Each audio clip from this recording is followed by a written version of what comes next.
Hey guys, my name is Ryan and welcome to Overwatch Central. So a couple of you guys asked for this with the two Sombra playstyle videos, so we're going to have a look at some of the health packs on Route 66. Now, we'll probably end up just going over this map in itself in terms of health packs, because a lot of the things that you can do on Route 66 you can do across all the different kind of maps. Going through all of the maps in the game will just take too long, and it's kind of pointless as you can kind of get the message out fairly quickly in terms of how you want to be playing Sombra on both attack and defense. But I can't stress enough how important health packs are in this game, and in terms of playing Sombra as an assassin and trying to kill her off and do more damage than the likes of Tracer and Genji, you just won't. They're better suited for the job. So you want to be using the abilities that only your character has, and that is the hack of the health packs and for other heroes.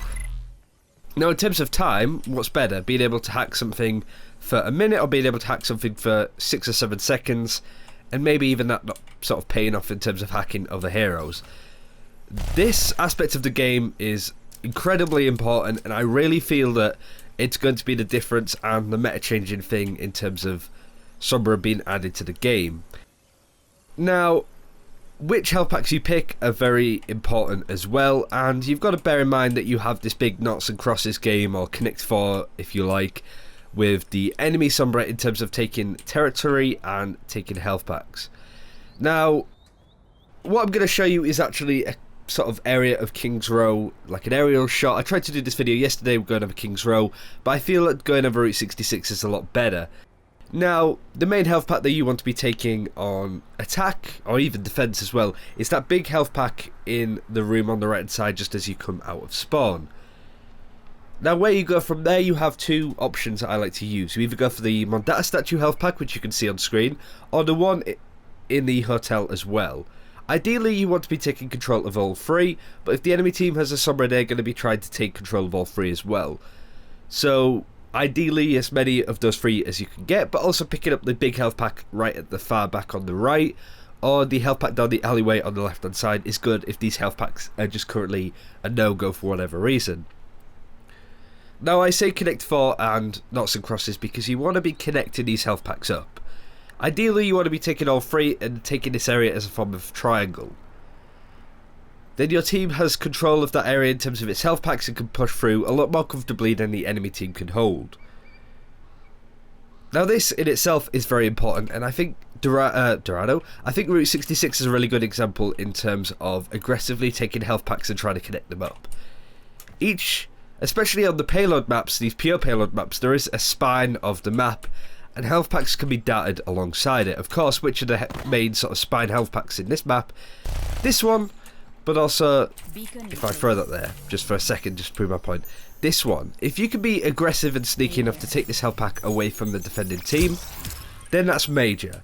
Even if the defending team managed to take this health pack, I still feel that taking this health pack away from the defending team as an offensive hero is a lot more important, as you end up pushing through this area, and because this is so close to a checkpoint, you end up contesting it pretty well.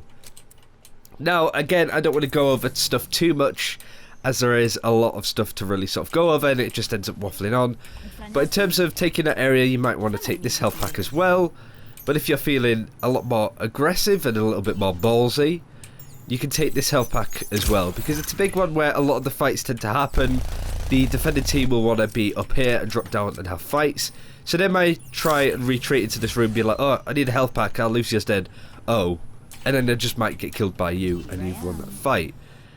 In terms of the end of this checkpoint, there's no major health packs in terms of big ones around the end of this map, but what you can do is push in behind and take the big health pack that's up here. Really, there is so much to go over in terms of which health packs you should take, and honestly, not only do I feel it's sort of pointless to go over each and every map with what health packs you should try and attempt to take, not only because some of them are fairly obvious in the big health packs near the big fights, but also with the enemy Sombra trying to take these health packs away from you, especially if they're defending. That's what they're aiming to do. They want to be able to take those big health packs that you want to take. They're trying to take that territory basically to stop you from taking it yourself. its sort of denial, I suppose, of these important fights and stuff like that.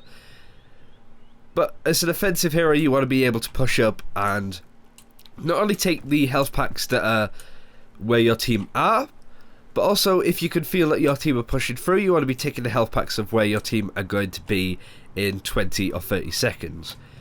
Because if the enemy Sombra catches wind, they're going to take those health packs away from you, or at least try to.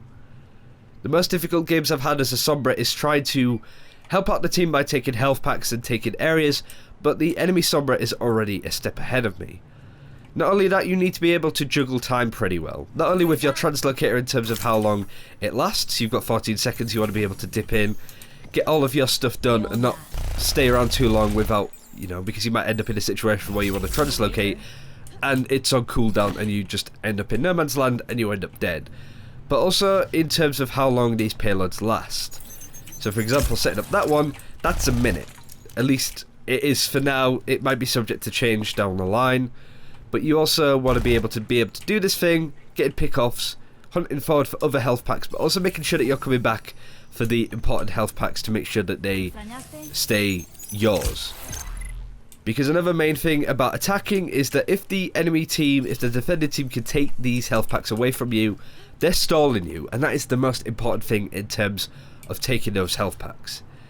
Now, I feel that that's sort of enough to sort of start with, I suppose, in terms of going over certain areas, but I do respect the control maps, and assault maps are going to be very different in terms of what health packs you want to take control out of. But I feel that this has been a good sort of general guide on what you want to be doing in terms of which health packs that you want to be taking, but also bear in mind that you need to control these health packs when you see fit, and also be prepared to let them go in terms of, say for example, you've pushed to this area of the map. I think it's more than fine to let that one go, especially if you're coming out of spawn here. But it's stuff to bear in mind. Thank you very much for watching. Do let us know what you think in terms of health pack guides and tips and tricks and stuff like that. I do feel that it's one of the most viable things in the game right now, and you want to take the most of it. Thanks for watching again. Take care. We'll see you next time.